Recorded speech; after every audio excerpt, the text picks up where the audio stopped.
Two young fathers are shot to death outside an iconic Utah restaurant. I said, your dad has been hurt really bad. The grief was disorienting for those left behind, until one choice changed everything.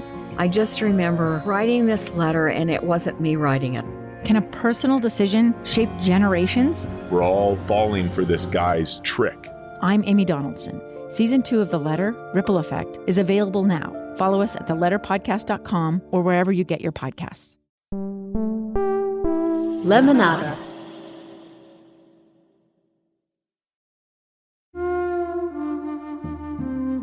A man might say he would be gone until the moon was full, and when that time came and he hadn't returned, then that would arouse some suspicion. They would send other members to get the findings of whether he was killed on the route or whether he had ran off to another band. Connor Chapoose. Conversations with Connor Chapoose, a leader of the Ute tribe of the Uinta Ore Reservation.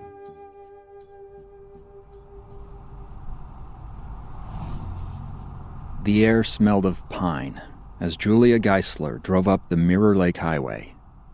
The winding two-lane road is the easiest and most popular way for people to access the western portion of the Uinta Mountains.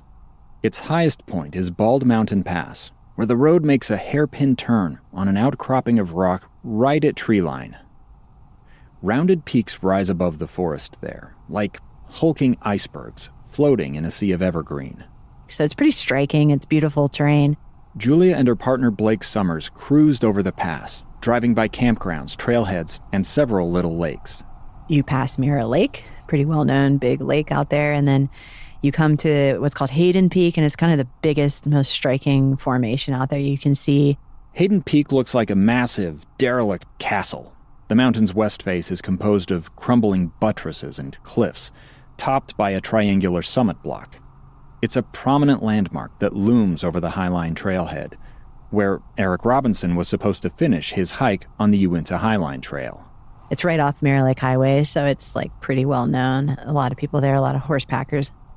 Julia dropped Eric off at a bus stop 10 days earlier and agreed to pick him up here at the end of his journey, at this day and this time, noon, on Sunday, August 7th, 2011. She pulled to a stop in the trailhead parking lot. She looked around but couldn't see Eric, so she and Blake settled in to wait. Hanging out and being excited to see him, and a couple hours passed. Julia knew Eric wasn't the speediest hiker, so missing his deadline by an hour or so didn't arouse any alarm. And so, we hiked out the trail a little ways, still not there. They went back to the car and waited some more. And more hours passed, and he's not there. Julia hadn't packed a lunch, and she started to get hungry. Rather than keep waiting, she and Blake drove down the mountain, got something to eat, then returned to the trailhead. All told, it took a couple more hours. Still, no sign of Eric. Noon had turned into afternoon, and now evening. Shadows of the pines were growing long, and a seed of concern sprouted in Julia's mind. That's when you start thinking, what was his plan B? And I don't remember talking about that. We might have, of what the plan B was, of like, if you're not here, next steps. There's no cell service at this trailhead, or almost anywhere in the high Uintas, so Julia couldn't call Eric. She told Blake they needed to head home, where they could call the local sheriff and report Eric overdue. They came down the mountain at dusk and made that call. Because of the late hour and the lack of evidence pointing to an urgent emergency, the sheriff's office decided not to launch an immediate search. It would wait until the next morning. In the meantime, Julia thought she should let Eric's wife Marilyn know, but she didn't have Marilyn's phone number. Probably called Devin and was like, how do we get in touch with her to let her know he didn't show up? Remember, Devin is Julia's friend from San Francisco. She looked Marilyn up on Facebook. I'm assuming this is the same Marilyn who is the wife of Eric Robinson, Devin wrote. There's a 16-hour time difference between Utah and Victoria, so Devin's message hit Marilyn's inbox at about 5 p.m. on Monday in Melbourne. It was an evening, so, I'd come home from work, and that's, sort of when it all eventuated. Marilyn read the words. Eric did not show up. And then call me on this number. And so I called. On the phone, Julia told Marilyn how she had waited all day for Eric. And that we had called search and rescue, and yeah. Deja vu. It reminded Marilyn of the call she had received 3 years earlier when Eric was overdue in New Zealand. She had reported him missing then, only to have him show up a couple days later perfectly fine. He had chided her for overreacting. This would probably end the same way. Or would it? Marilyn felt uneasy. She looked over at the flowers Eric had sent when he departed for the United States more than 2 weeks earlier. They were wilting. There was an emptiness, once that phone call came through. A sense of foreboding? Yes, yeah.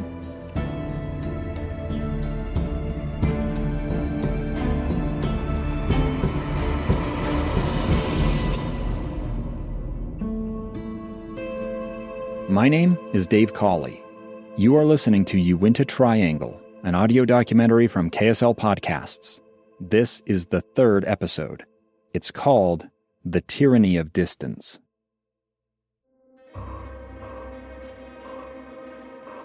Julia Geisler and her partner Blake Summers returned to the Highline Trailhead at first light on Monday morning, August 8th, day 1 of the search for Eric Robinson.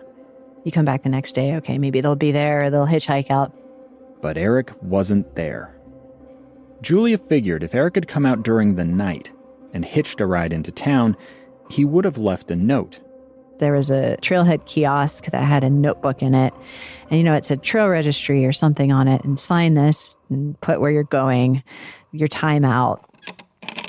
Julia opened the register box, took out the notebook, and flipped through the pages. She didn't see anything from Eric. Blake was stuffing food and gear into his backpack.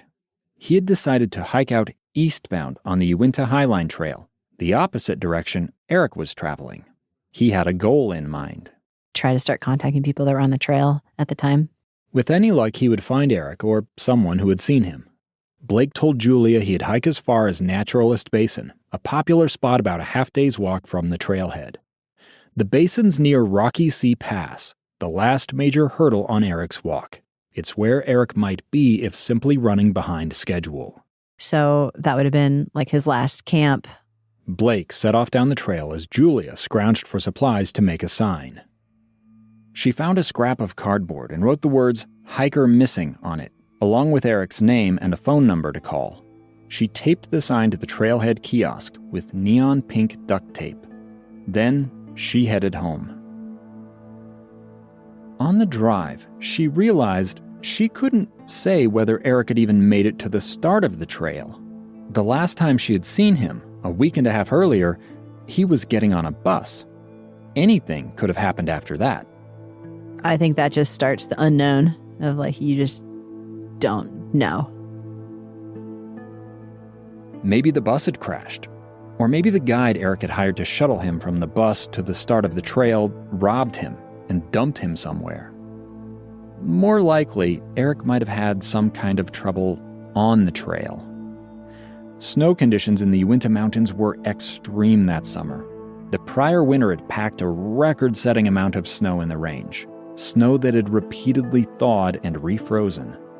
It's gotten harder. It's started to become almost like ice. Slick and dangerous. Julia had never hiked the Uinta Highline herself, so she wasn't sure if portions of the trail might still be buried. If they were... It's technical. You can slip on it if you don't have crampons, kind of thing. Eric didn't like snow, and he hadn't prepared for it. Julia wondered what he'd do if he encountered it. You have no information, and you just start,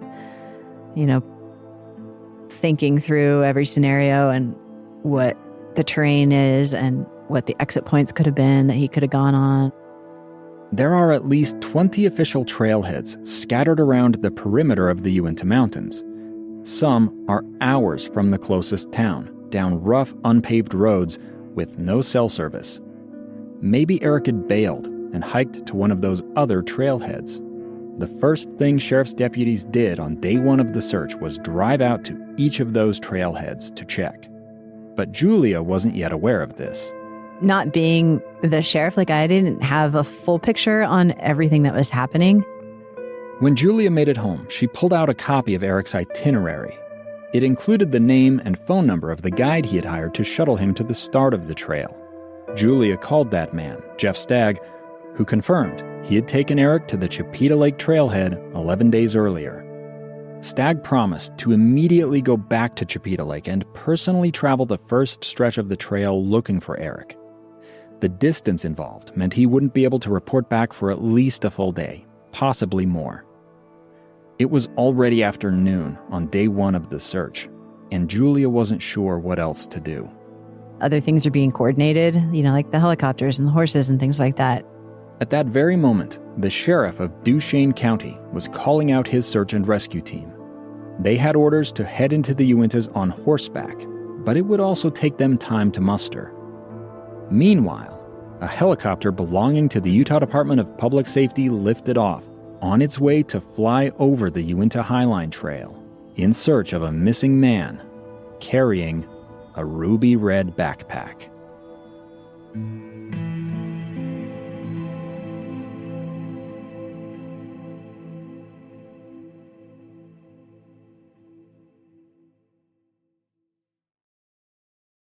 My life seems to straddle two extremes. Am I in the office or in the mountains? I might need a sun hoodie one day and a sports coat the next. No, I'm not overly trendy, but I do want to wear stuff that's good quality and ethically produced. I recently placed an order with Quince because their summer lineup has that good balance of luxury appearance and feel without the markup of other brands. One of the Quince pieces I'm looking forward to wearing is a merino wool t-shirt that should be a perfect base layer for an afternoon hike. I also ordered a soft-shell fleece-lined vest, so if the temperature dips during an evening out to dinner afterward, I can easily add a layer. Everything from Quince is like half the cost of a comparable piece from some other brand, and that means more money for me to invest in my next adventure. Stick to the staples that last with elevated essentials from Quince. Go to quince.com/Uinta for free shipping on your order and 365-day returns. That's QUINCE.com/Uinta to get free shipping and 365-day returns. Quince.com/Uinta. Are you looking for ways to make your everyday life happier, healthier, more productive, and more creative? I'm Gretchen Rubin, the #1 best-selling author of The Happiness Project, bringing you fresh insights and practical solutions in the Happier with Gretchen Rubin podcast. My co-host and happiness guinea pig is my sister, Elizabeth Kraft. That's me, Elizabeth Kraft, a TV writer and producer in Hollywood. Join us as we explore ideas and hacks about cultivating happiness and good habits. Check out Happier with Gretchen Rubin from Lemonada Media.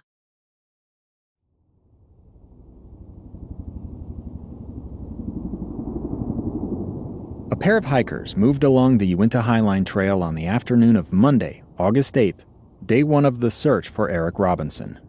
Art Lang and Dan McCool were their names. We were walking the Highline just for the adventure and challenge of doing it. That's Art.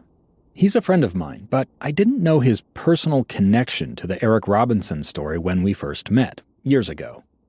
I only learned of it when I saw his name in an official report about the search and told him we needed to talk. Art and his hiking buddy Dan had started their trek about a week after Eric started his.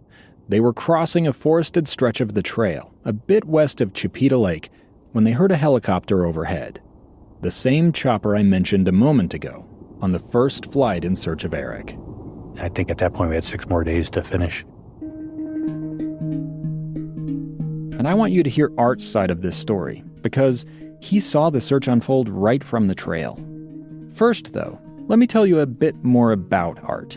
I'm a long-time backpacker and mountaineer and climber, so I've been traveling the high and wild for in the neighborhood of 40 years. He's a mountain goat, adept at finding his way through the trickiest of terrain. I'm a natural navigator and experienced in micro navigation, what's in front of my feet, and in macro navigation, looking a long distance and seeing peaks and knowing where I am intuitively on my map. Art knows the Uinta Mountains better than anyone I've ever met. But this hike in 2011 was his first time walking the Highline Trail from end to end. I like to wander around there, so intended just to walk from A to B and connect all those places that I'd explored. He'd made meticulous plans. I knew where I wanted to camp. I knew how many days and how many miles in between each camp. And he didn't anticipate any trouble. It's not as committing as some of the places I've backpacked in Alaska or even Yellowstone or places like that.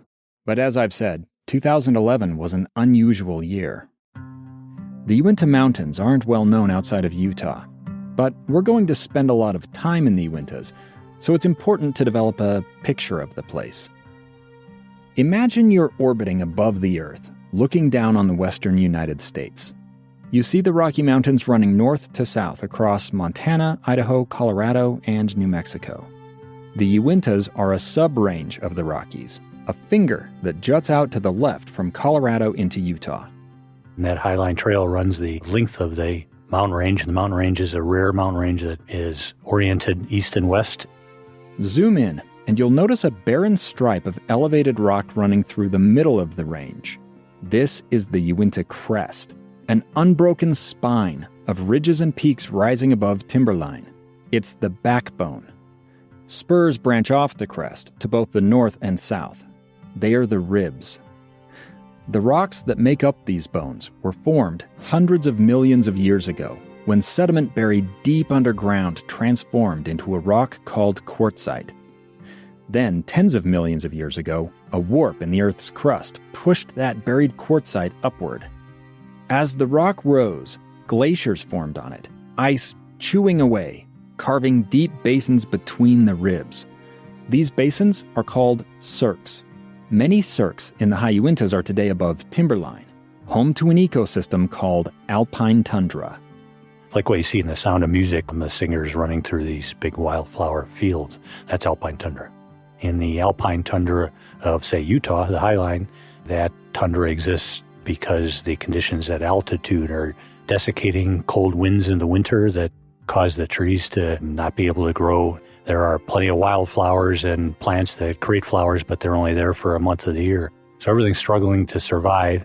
To me, the ecosystem is precious because it is surviving on the hairy edge of what's possible, and it's doing it with aplomb. Life abides, so it lives through those harsh conditions.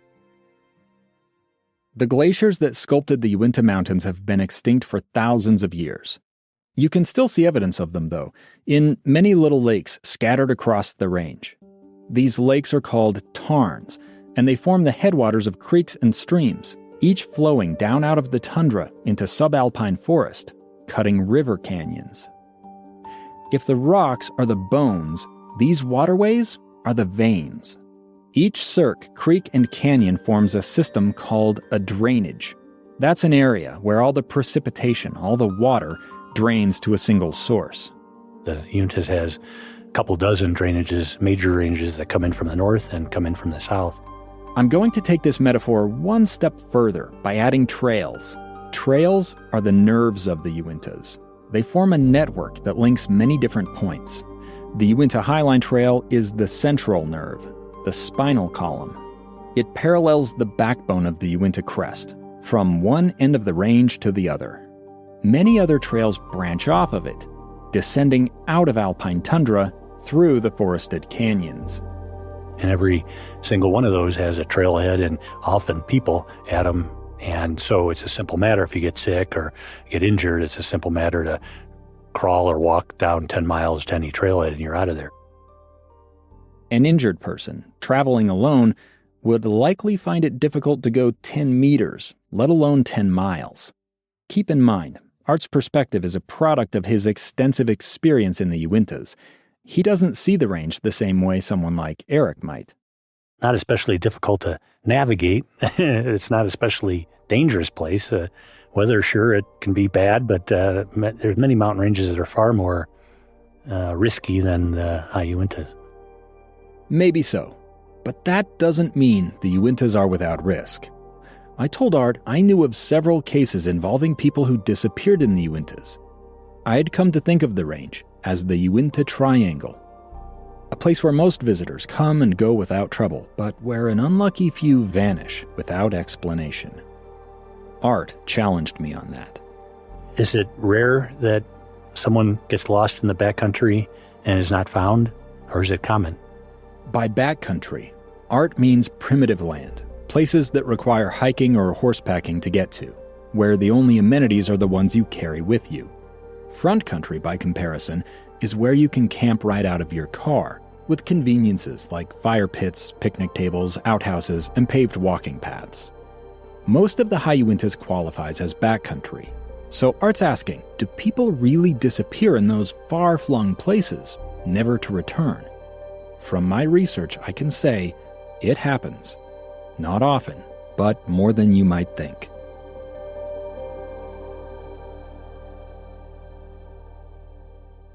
Early in my career as a news reporter, I covered the story of a boy named Garrett Bardsley. 12-year-old Garrett went on a camping trip with his dad Kevin in August of 2004. They visited the Uinta Basin, a hanging valley a few miles off the Mirror Lake Highway. Here's how former Summit County Sheriff Dave Edmonds described the area at the time.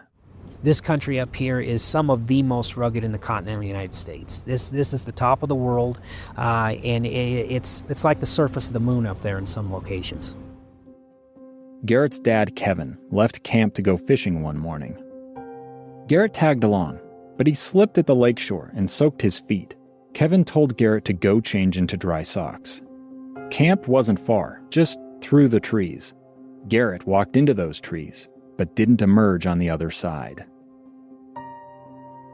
The question many of us are asking is, how could Garrett get lost? He was only walking from where his group was fishing back to their campsite, which is a very short distance. About 250 or 300 yards, which doesn't seem like a lot, but when you come up in this thick wooded area, it can be a long ways, particularly for a 12-year-old boy. People poured into the Uinta Basin to look for Garrett over the next few days. The weather took a turn, though. Cold, soaking rain fell. It's possible to experience winter-like conditions any time of year in the high Uintas because of the elevation. The conditions have been very harsh. They can get even worse. Garrett he was not prepared. He did not have a heavy coat. He did not have food. He didn't have anything. One night, a dusting of snow covered the nearby peaks. Hope of finding Garrett alive faded. Tired and weary after searching for him almost nonstop since Friday, the family of 12-year-old Garrett Bardsley concedes it's unlikely he'll ever be coming home. We haven't given up hope. We don't want to leave Garrett here on this mountain. Still, the search went on to locate Garrett's body. All the searchers found was a single sock in a boulder field about a mile from where Garrett was last seen. Two theories about why he has not been found. One, he may have kept walking well beyond the search area, or the more likely scenario is that he took shelter in a secluded area of rocks where he perished from the harsh conditions. The search ended after 10 days of intense effort. At the conclusion, the sheriff offered this advice to anyone who might visit the Uinta Mountains. Never be alone. Always have adequate provisional items and clothing, and if you get lost, stay in one spot. Garrett Bardsley's remains have to this day never been found. His disappearance left a deep impression on me as a young journalist. I'd camped and hiked in the Uintas as a boy myself. I couldn't comprehend how he could just vanish. In the years that followed, I covered stories about other missing people in the Uintas. Some were found alive. Somehow, Brennan walked more than 5 miles away from his scout camp, including over a 10,000-foot ridge to where he was found. Others didn't survive. Everyone, last report, 172 was leaving Clyde's Lake, and he was heading for Wall Lake. Want to know if you had flown Trial Lake yet? We have. We fly it again, but we have flown it. And at least one of those people was never located. It's a sad reminder to us. Make sure that you come prepared, and again, make sure that you're with someone. Okay, Let's go back to that question Art Lang asked me during our interview. I'm asking you as a reporter and the aggressive researcher in this field, is it more common for people to be not found or people to be found in an environment like the high Uintas? I've tried to pin down the precise number of people who have gone missing in the Uinta Mountains and to determine how many were never found. But that's proved difficult. There are a bunch of jurisdictional boundaries, with different agencies responsible for searches in different parts of the range. Not every disappearance gets reported. Record keeping gets worse the farther back in time you go. And, as I discovered, some missing people are simply forgotten. During my research, I stumbled across the story of a missing man named Lynn Simmons. Lynn was working on a government survey crew in the summer of 1940. The crew was measuring and mapping a square of federal land in the high Uintas. Lynn had taken this tough job to support his wife Rita and their 8-month-old son. He wrote Rita letters like this one, read by a voice actor. Boy, this country up here is nothing but one cliff after another. Lynn wrote about cold mornings where shrouds of vapor hung over the meanders of the Bear River. He talked about a sheep herder who was camped nearby. Last night, a bear got into his herd and killed 2 or 3 of his sheep. The sheep herder claimed it was a grizzly, but that wasn't possible. Grizzly bears were by that point exterminated from their native habitat in these mountains. There were still black bears in the Uintas, though. Yesterday, while walking through some slag rock on the side of a mountain, we saw our first bear.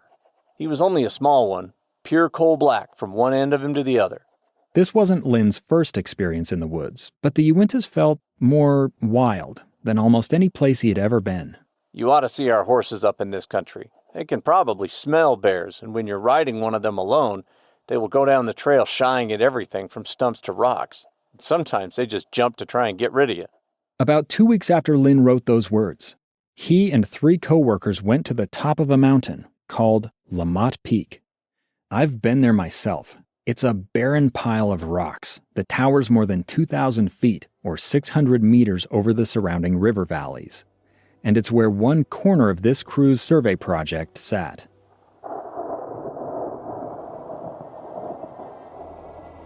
A storm came up while they were on Lamotte Peak that afternoon. The party hurried down from the summit along a narrow ridge, but Lynn lagged behind. At one point, the others looked back and saw him about a mile away. They waved. He waved back. The surveyors who were in front then descended out of the alpine tundra into thick pine forest. They thought Lynn would follow, but he never made it to camp that night. A search started the next morning. It went on for more than a month. Hundreds of people helped comb the mountain until October snow forced them out.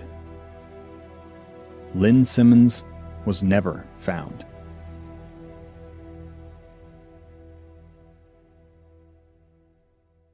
I discovered Lynn's story while scouring old newspaper archives. It rattled me because I'd previously stood right where Lynn was last seen without realizing it. I filed public records requests hoping to learn more, but was told all of the original reports were lost. I connected with some of Lynn's relatives, who knew only fragments of the story passed down as a campfire tale. We worked together to get Lynn added to NamUs, the central database for missing persons in the U.S. I share all of this because Lynn's disappearance, like Garrett Bardsley's, shows just how easy it is for someone to fall victim to the Uinta Triangle. Most people who go missing in these mountains are quickly found, but those who aren't run the risk of never being found at all.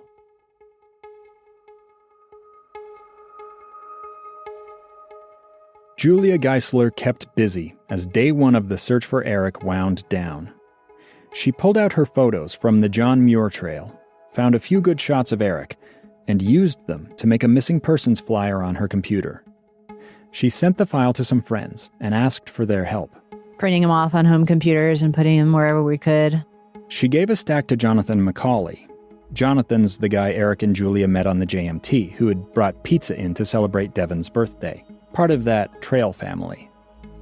Jonathan was going to drive out to the start of the Henry's Fork Trail, a popular path that intersects the Uinta Highline at about the midway point. He'd start hiking in first thing the next morning.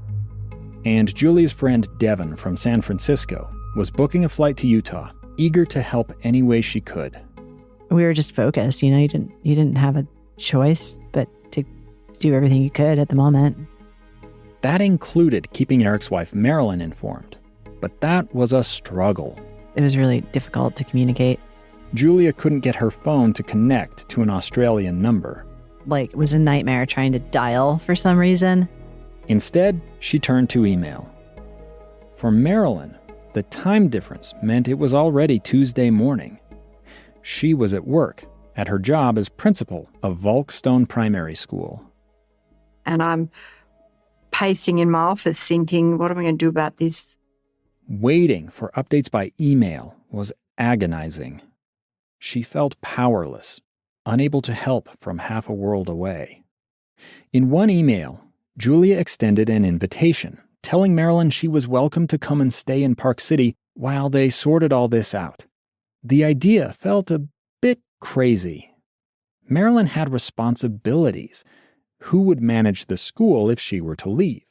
My assistant principal was overseas at the time. Plus, Eric might pop up at any moment.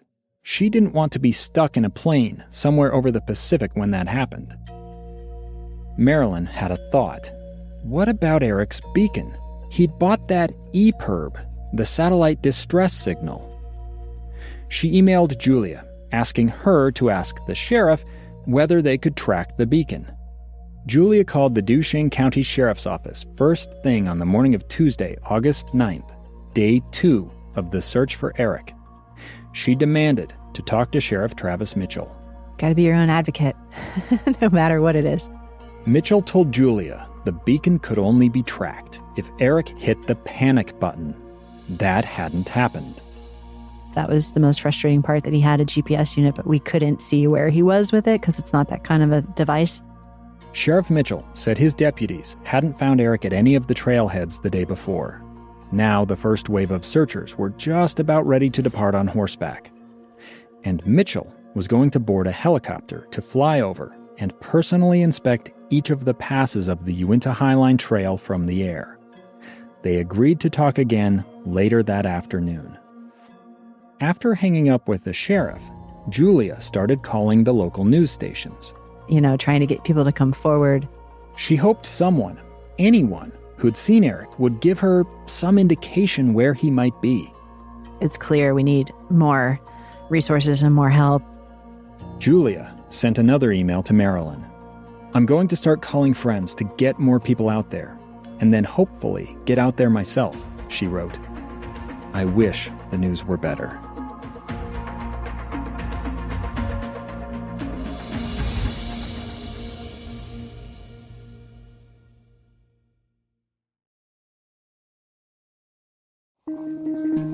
Art Lang and his buddy Dan McCool were continuing their hike on the Uinta Highline Trail.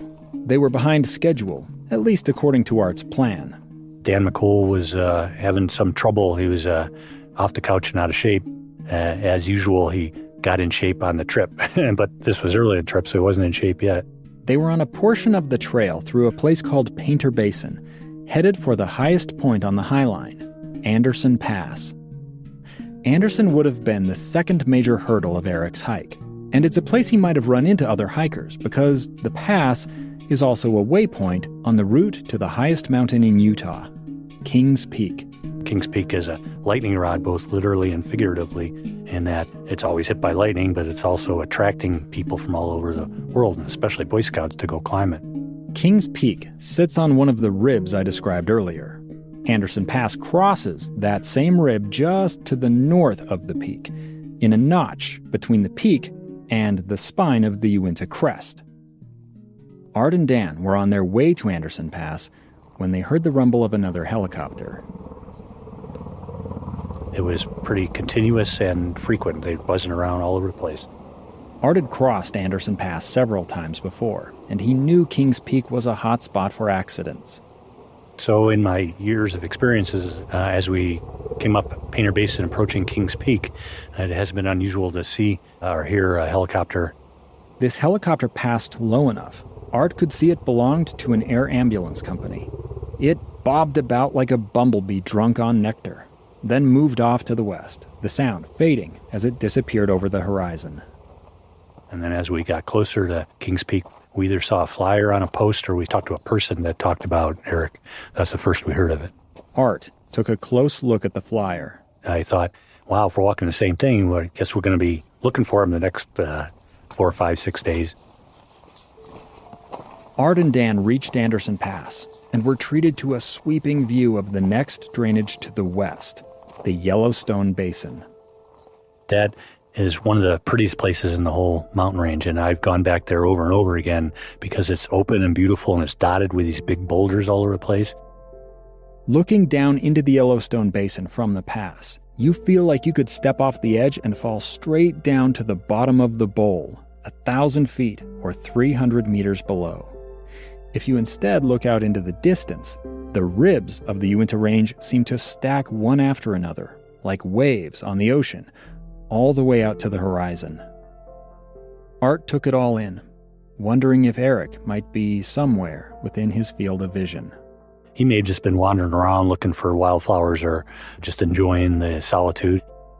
Coming off Anderson Pass to the west, the Uinta Highline makes a long traverse on the south face of the Uinta crest. It's a dramatic stretch of trail, cut right into the side of a steep slope, way above the floor of the Yellowstone Basin. The trail's just a narrow footpath through talus. That's a geology word, describing the piles of shattered rock that form below cliffs. The trail there's through a big talus slope, and it's a descending, pretty good path. Again, remember, Art's used to this kind of place. If you're afraid of heights, this portion of the trail might feel a bit more spicy, especially considering what happened next.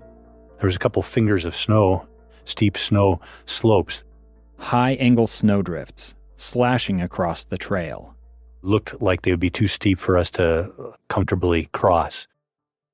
Most hikers on the Uinta Highline never encounter these drifts because the snow is usually melted out by the start of July. But as I've said before, 2011 was an abnormal year for snow in the Uintas. These fingers of snow were still there in mid-August. They were only 100, 150 feet wide. About 30 to 45 meters.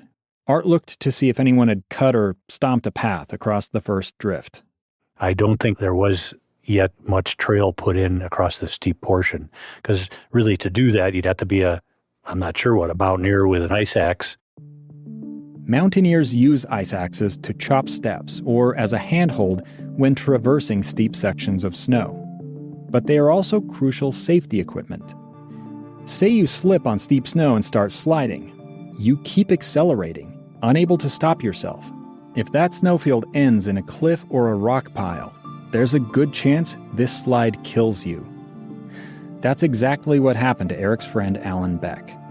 A trained mountaineer with an ice axe can drive that axe into the snow while sliding, using it like a brake. It's a skill called self-arrest.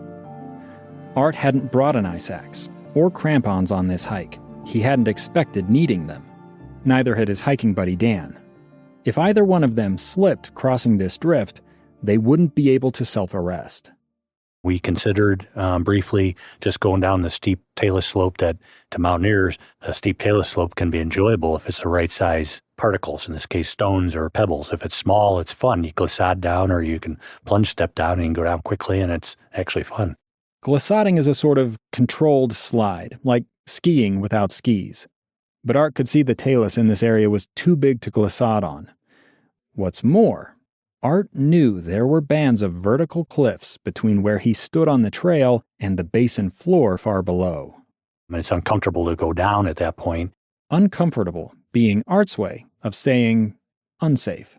Down climbing cliffs without any ropes or anchors while wearing a heavy pack is dangerous. Keep in mind, Dan and I are both mountaineers and skilled in high-angle travel, so we're used to steep snow and steep talus and rock cliffs, actually. But Art figured there had to be a better option. He looked up the slope, to the top of the snowdrift. It seemed he could scramble up that way easier than going down, so that's what he did. That part wasn't too bad, and we just angled towards the top of one of these fingers, and it was up against a cliff. And where it's up against the cliff, there was a moat. A moat is a term in which deep snow that's up against the cliff starts melting out against the cliff because of the temperature differential, and it melts out a gap, a hole, a chasm between the two.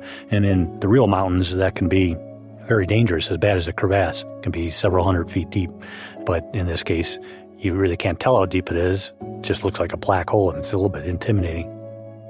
Crossing this moat would be like walking a balance beam covered with ice. A fall to the left would send you sliding out of control down the snowdrift. A fall to the right would drop you into that chasm between the top edge of the drift and the rock wall, a hole you'd be unable to escape without the help of rescuers with ropes. But in this case, we were able to walk across the top of that snow on a knife edge of that snow, and I think it was a small enough moat we could even have a hand on the rock. Not terribly intimidating, but a bit sobering, so we did it one at a time, watching the other guy in case something happened, and successfully crossed it. They made their way back down to the trail, on the far side of the first drift. They walked a short distance, then ran into the second one. This snowfield was wider than the first, but a bit less steep. They again considered their options. We wanted to go out to point X in the distance, the horizontal direction. We didn't want to mess around and go down the talus. So they traversed straight across the face of the second drift. To do this, they had to kick toe holds into the smooth, crusty surface of the snow, testing each step as they went, compacting the snow under their body weight and hoping it would hold firm. It did. They made it across without problem and completed their descent from Anderson Pass. Once at the bottom, Art thought again about the missing hiker, Eric Robinson, he'd learned about just a couple hours earlier. He was a week ahead of us, which meant the snowdrifts would have been even wider when Eric encountered them, if he'd made it that far. Art and Dan made camp at a spot with a clear view looking back at Anderson Pass. From a distance, the snow looked insignificant, but Art couldn't help but wonder what that missing Australian backpacker might have done. Did Eric have the knowledge and experience to find a way around? If you were scared of that steep snow slope and didn't figure out you could get across on the moat. Would Eric have backtracked, gone off trail? Or did he try to cross the snow, slip and slide out of control, landing somewhere in the jumble of rocks below? A boulder pile like that is full of nooks and crevices that could hide a body from view, which meant Art might be looking in Eric's direction without realizing it. I just knew that we'd be thinking about that and dealing with it the rest of the trip.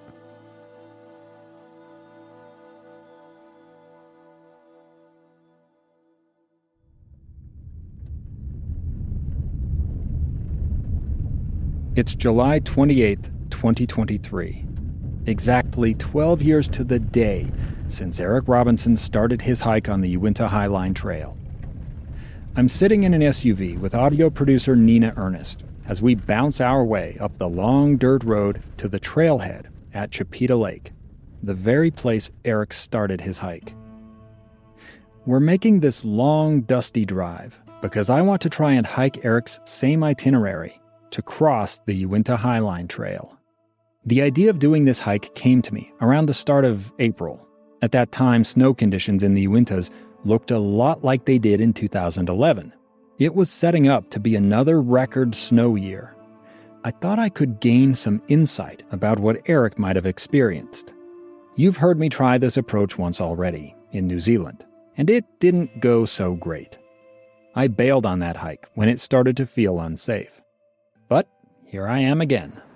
The things you do for your audience. And I hope it works, because I've... Oh, little thunder roll there. That's fun. Oh. Yeah. I'm not thrilled at feeling a patter of rain on my arms, or at seeing black clouds just off to the west. Are you nervous? It's a good question. That's actually what I was just thinking of. So, yeah, I've been pretty nervous about this for a long time. Nervous because of snow. The U.S. government has a network of remote weather stations spread out across the western states. They're called snowtell sites, and a bunch of them are in the Uintas. I've been checking the Uinta snowtells almost every day. Right up to the start of July, it appears I might run into dangerous conditions on the trail, just like Eric. And it's such a weird thing when you're kind of, I don't want to say tempting fate, but there is something eerie about tracing someone's footsteps in this way. I don't think I'm tempting fate, but it doesn't mean that I want to be flippant about the risks either. I put on my pack and prepare to start walking. Nina comes along. We're only a few minutes in when we encounter a problem. Well, that's fun. The trail is flooded out. A heat wave has sent the Uinta snowmelt into overdrive. Water's inundated a section of the trail. I start scouting for another way around. All right, here's the part then where Dave is getting us lost at the very beginning. Yeah. My plan was never for Nina to accompany me on this entire journey. She's just here to record sound of the send-off. I can tell Nina's not willing to walk away, while I'm still wandering around this flooded-out meadow. But I find a place where the water funnels into a little stream I can hop over. Less than a mile in, and you already had to improvise. You know, when there's water across the trail, like shin-deep water, I don't want to soak my feet right from the get-go. So yeah, you got to kind of work your way around. But it's fine. The Highline is actually just on the other side of the stream. It's not like a big turnaround or anything. You're sure? I'm sure. Yeah, I'm positive. Nina makes a face at me, a mix of concern and a little doubt. I step onto a rock in the middle of the stream and shout goodbye. I'm looking at rain over North Pole Pass, so I gotta get moving, but I'll see you in a week. Be careful. I will. Thank you, Nina. All right. See you when you get back. Bye. Bye, Dave. I'm on my own from here. Starting from Chipeta Lake, a westbound hiker on the Uinta Highline has to cross 7 passes. These are the places where the trail climbs up and over the ribs of the Uinta Range, or the spine of the Uinta crest itself. You've already heard me describe one of them, Anderson Pass, where Art encountered those dangerous snowdrifts. The passes are, in order, North Pole, Anderson, Tungsten, Porcupine, Red Knob, Dead Horse, and Rocky Sea. I repeated these names like a mantra as I walked. North Pole Pass, Anderson Pass, Tungsten Pass, Porcupine Pass, Red Knob Pass, Dead Horse Pass, Rocky Sea Pass. That's a lot to remember, so don't worry if those names don't stick just yet. For the moment, let's just focus on the first one, North Pole Pass. From Chipeta Lake to North Pole Pass is a long uphill ramp. You gradually rise out of the trees into alpine tundra. The top of the pass is a barren plateau. It's no place to dawdle when the weather's bad.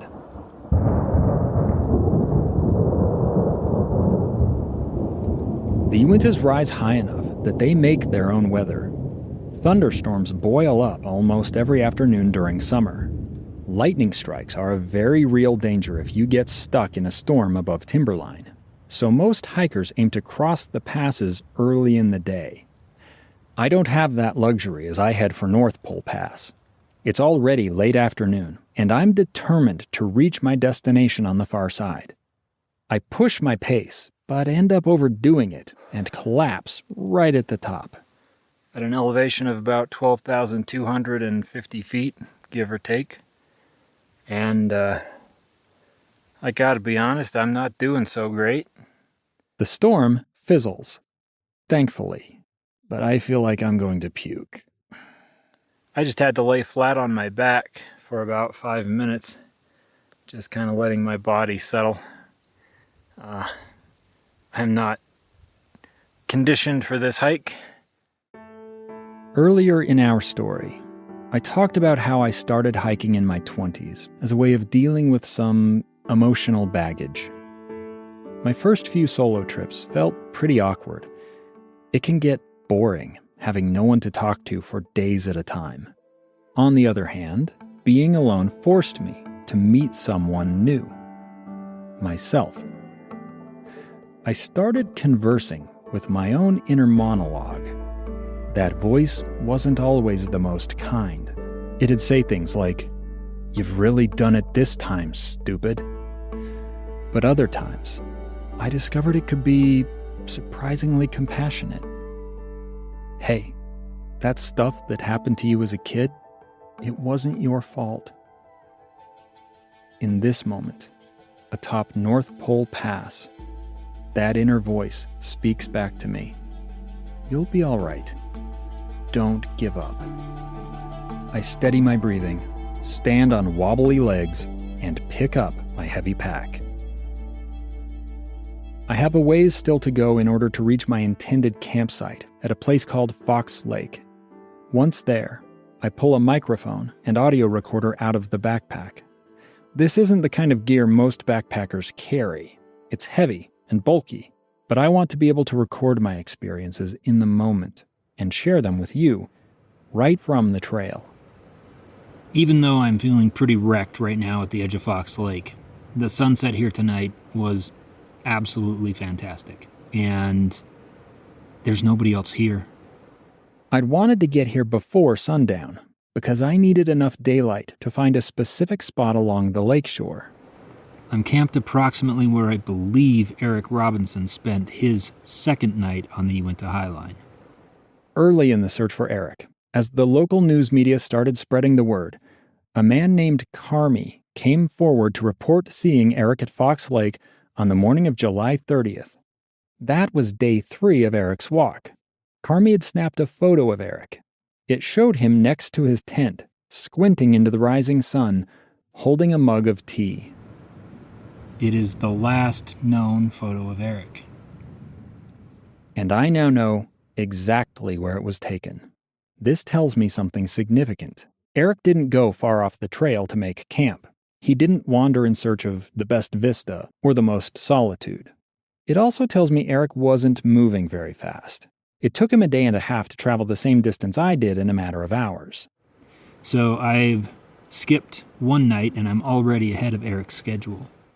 I'm paying a price for that, though.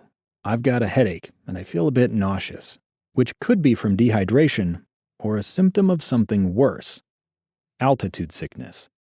That would be a trip-ending problem, so it's imperative I take care of my body in this moment. I hope you'll forgive me. I'm going to make my dinner as I talk here because the sun has gone down, the temperature is dropping, and I want to get some food in me and then tuck into bed. I need food, water, electrolytes, and rest. Tonight we are having instant rice, dehydrated refried beans, dehydrated chicken, a little hot sauce, and some cups of water in there, and some crunchy jalapeno slices. Sky boiling. The last traces of lavender and gold fade from the clouds as twilight deepens. I click on my headlamp and notice the fog of my breath in its beam. It gets cold fast after sundown up here, even in summer. Steam rises from my dinner as well. It's hard to be patient with this rehydration process. I want to just grab it and eat it. But there's nothing worse than dry marshmallow dehydrated chicken chunks and crunchy instant rice. So we wait. My thoughts turn to Marilyn as I wait. I sought her blessing before beginning this journey. You asked permission if you could walk. That was very respectful, empathic. I'd told Marilyn I hoped to gain insight about Eric's experience, which I could then share with her. Sitting here now, right where Eric did 12 years before, I wonder if he also watched stars emerge while making his dinner. Did he hear a moose foraging in the forest behind, like I do? Or was his mind occupied, thinking of the challenging path ahead? Did he harbor any doubt in his ability to make it to the end?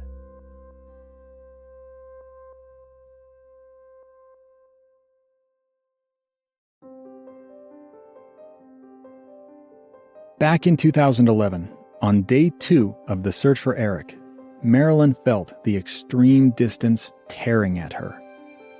She checked her email over and over, hoping for some word from Utah.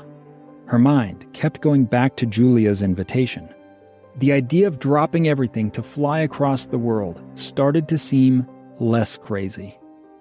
But Marilyn's second-in-command at Volkstone Primary School was still out of the country, not due back for more than a week. I called my assistant principal, and for some reason she had decided to come home early. She was in transit when I got her, maybe Rome Airport or somewhere like that. She said, I'll be there on Monday. It was already Wednesday in Melbourne. Surely her staff could manage a couple of days without her. Marilyn made up her mind. She would travel to Utah. Went to a travel agent because they can far easier find flights than me sitting on the computer trying to do it. She called her kids, who all seemed unenthused with her plan. They reminded her what had happened when Eric was overdue in New Zealand. This was probably the same. He'd turn up soon. If anyone could survive a few days alone in the mountains, it was Eric. But Rachel Marsden, the second of Marilyn's 4 kids, recognized a troubling tone in the messages coming from Eric's hiking friends in the United States. Whilst we were initially, thinking things might be okay, I think the concern at the other end probably quickly mounted and, the decision was made to go. Rachel told me she and her brothers, Marty, Jonathan, and David, all worried about their mother's emotional and physical well-being. She's 5'2", she's pretty stoic. She's not a needy person. She would never ask or want to impose herself. They agreed someone should go with her. I was the only sibling not working in a job. It was the easiest for me to up and just leave like that. Rachel had 3 kids of her own, the youngest only a couple of years old, but she figured her husband Jeremy could manage. And I just spoke to Jeremy about about Mum and not wanting her to travel alone and feeling concerned for her emotional well-being and that I didn't want her to do that by herself. Jeremy said he'd take time off work, so Rachel called Marilyn and told her she was coming too. It had never occurred to me that I would take somebody, but it was a great sense of relief and support and comfort to go with somebody. Their flight would depart Melbourne at 9:30 a.m. on Thursday, August 11th. That would be Wednesday afternoon in Utah. Within a matter of 2 days, we were organized and leaving. You had to throw yourself to the universe and just say, I'm getting on a plane and I'm going across the world to look for Eric. That's a lot. Yeah. You're thinking that I went to look. At this point in our interview, Marilyn paused, as if considering whether she wanted to say the next words out loud. She then started telling me about something that had happened a few days before Eric went missing. Within the time frame that he was walking, I woke up in the middle of the night here with an awful sense of being alone. I don't usually feel alone. I can be alone, but I don't feel alone and lonely. And I dismissed it because I needed to have a bit more sleep so that I could function well in the day. And it was not until Eric was missing that I felt, I made a bit of a connection with this, linking it to my aloneness in the middle of the night. So whilst you're saying, I went over to join the search, but I also went with a big empty suitcase because I felt I was not bringing him back alive. I just felt that he was gone. I didn't feel that I was bringing my warm-handed Eric back.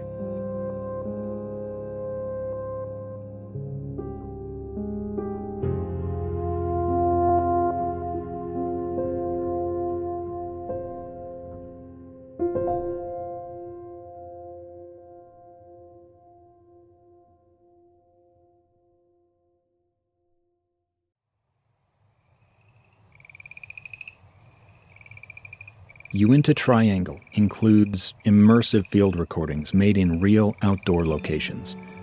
For the best listening experience, please consider using a good pair of stereo headphones. And if you'd like to build a better picture of the places we visit, you can find maps, photos, and video at uintatriangle.com. That's Uinta, spelled U-I-N-T-A, triangle.com. Find us on social media using @UintaTriangle. Bringing you this story has been an effort years in the making. To support this kind of work, please follow the show and share it with your friends. You can also help us by subscribing to Lemonada Premium, right in your podcast player. It gets you access to exclusive bonus episodes. Here's producer Andrea Smartin with a peek at the latest bonus. In bonus episode 3, Dave Cawley delves deeper into the mystery of the surveyor Lynn Simmons, who vanished in the Uinta Mountains back in 1940. Dave teams up with some members of Lynn's family to learn more about who he was, where he might have gone, and to find a way to honor his memory, even though he has yet to be found. Uinta Triangle is researched and written by me, Dave Cawley. I also did the field recording. Andrea Smartin is lead producer and sound designer, with contributing producers Ben Kubrick and Jenny Ament. Our main score and original music are by Allison Leighton Brown. Additional voices in this episode from Larry Sespuch and John Smith. Uinta Triangle is a production of KSL Podcasts and Lemonada Media. My personal thanks to the following past and present members of the KSL Podcasts team: Aaron Mason, Amy Donaldson, Felix Bennell, Josh Tilton, Kellyanne Halverson, Nina Ernest, Ryan Meeks, and Trent Sell. Lemonada executive producers are Jessica Cordova-Kramer and Stephanie Whittleswax. And for KSL Podcasts, our executive producer is Cheryl Worsley. Finally, from me to you, please remember, wherever your life's trail takes you, none of us ever truly walk alone.